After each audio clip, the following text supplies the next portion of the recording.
വിഴിഞ്ഞം കമ്മീഷൻ ചെയ്യാൻ പോവുകയാണ്. പക്ഷെ ക്രെഡിറ്റ് ആർക്കാണ് എന്ന ചോദ്യത്തിലാണ് രാഷ്ട്രീയ വാഗ്വാദങ്ങൾ തുടരുന്നത്. പിണറായി സർക്കാരിന്റെ വിജയഗാഥയെന്ന് CPIM അവകാശപ്പെടുമ്പോൾ ഉമ്മൻചാണ്ടിയുടെ കുഞ്ഞാണ് വിഴിഞ്ഞമെന്നാണ് കോൺഗ്രസിന്റെ പ്രചാരണം. വിഴിഞ്ഞം യാഥാർത്ഥ്യമാക്കിയ പ്രധാനമന്ത്രിക്ക് നന്ദി അറിയിച്ച് BJPയും രംഗത്തുണ്ട്. അവരും പിന്നിലല്ല. ഉദ്ഘാടന ചടങ്ങ് ബഹിഷ്കരിക്കുമെന്ന കടുത്ത തീരുമാനത്തിലാണ് പക്ഷേ പ്രതിപക്ഷ നേതാവ്. വിഴിഞ്ഞമെന്ന സ്വപ്ന പദ്ധതി യാഥാർത്ഥ്യമാകുമ്പോൾ അതിന്റെ ക്രെഡിറ്റ് ആർക്കാണ്? ട്രയൽ റൺ സമയത്ത് തുടങ്ങുന്ന ആ പിതൃത്വ വിവാദം ഇപ്പോഴും ശക്തമായി തുടരുന്നുണ്ട്. മൂന്ന് മുന്നണികളും അവകാശവാദങ്ങളുമായി രംഗത്തുണ്ട്.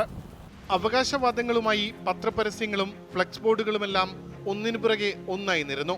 തിരുവനന്തപുരം നഗരത്തിൽ ഇപ്പോൾ എവിടെ തിരിഞ്ഞാലും അഭിവാദ്യങ്ങൾ അർപ്പിച്ചുള്ള വിവിധ പാർട്ടികളുടെ ഫ്ലെക്സുകളാണ്.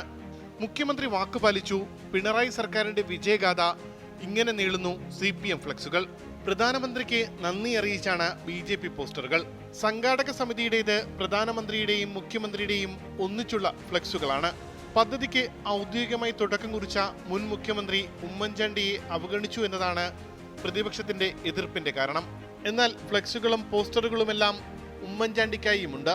ഔദ്യോഗിക ചടങ്ങിലേക്ക് പ്രതിപക്ഷ നേതാവിനെ ആദ്യം ക്ഷണിച്ചില്ല. വിവാദമായതോടെ ക്ഷണമെത്തി.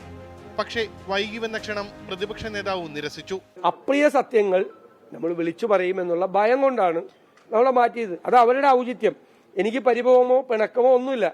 നേരത്തെ ട്രയൽ റൺ സമയം കരാറൊപ്പിട്ട ഉമ്മൻചാണ്ടിയെ അനുസ്മരിച്ചില്ല എന്നതും പ്രതിപക്ഷ നേതാവിനെ ചടങ്ങിലേക്ക് ക്ഷണിക്കാത്തതും കോൺഗ്രസ് വിമർശനമായി ഉന്നയിച്ചിരുന്നു. ക്രെഡിറ്റ് വിവാദങ്ങളിൽ മുഖ്യമന്ത്രിക്ക് മറുപടിയുണ്ട്. കല്ലിട്ട് എന്തുകൊണ്ട് മാത്രം കാര്യങ്ങളാകെ പൂർത്തിയാകില്ല. ഇപ്പോൾ കപ്പലോടുന്ന അവസ്ഥയിലേക്ക് എത്തിയല്ലോ. അത് നമ്മൾ കാണണമല്ലോ. എല്ലാവർക്കും ഇതെല്ലാം അറിയാവുന്നതാണല്ലോ. വിഴിഞ്ഞം പദ്ധതി ഈ സർക്കാരിൻ്റെയോ, അതായത് 2016 മുതലുള്ള സർക്കാരല്ല, അതിന് മുൻപുള്ള സർക്കാരിൻ്റെയോ, 2011 മുതൽ 16 വരെയുള്ള ആ സർക്കാരിൻ്റെയോ കണ്ടെത്തലല്ല എന്നത് നാം പ്രത്യേകം ഓർമ്മിക്കേണ്ടതായിരുന്നു. പതിറ്റാണ്ടുകൾ പഴക്കമുള്ള വിഴിഞ്ഞം തുറമുഖമെന്ന ആശയം യാഥാർത്ഥ്യമാകുമ്പോൾ 90കൾക്ക് ശേഷമുള്ള സർക്കാരുകളുടെ പങ്കും വിസ്മരിക്കാനാകില്ല. ഒപ്പം അഴിമതി ആരോപണവും പ്രതിഷേധങ്ങളും മറികടന്ന് 2015 അദാനിയുമായി കരാറൊപ്പിട്ട ഉമ്മൻചാണ്ടി സർക്കാർ. ഓഖിയും പ്രളയവുമെല്ലാം പദ്ധതിയുടെ വേഗം കുറച്ചപ്പോഴും ലത്തീൻ സഭയുടെ നേതൃത്വത്തിൽ കോൺഗ്രസ് പിന്തുണയോടെ മത്സ്യത്തൊഴിലാളികളുടെ പ്രക്ഷോഭം നടത്തിയപ്പോഴും നിലപാട് മാറാതെ മുന്നോട്ടു പോയ പിണറായി സർക്കാർ തിരിച്ചടയ്ക്കണമെന്ന നിബന്ധനയിൽ വയബിലിറ്റി ഗ്യാപ് ഫണ്ടായി 817 കോടി 80 ലക്ഷം രൂപ അനുവദിച്ച കേന്ദ്ര സർക്കാർ. എല്ലാവർക്കും അവരുടേതായ റോളുണ്ട്. പദ്ധതി നാടിനു വേണ്ടി. ക്രെഡിറ്റ് ജനങ്ങൾ തീരുമാനിക്കട്ടെ. ഉമേഷ് ബാലകൃഷ്ണൻ, 24, തിരുവനന്തപുരം.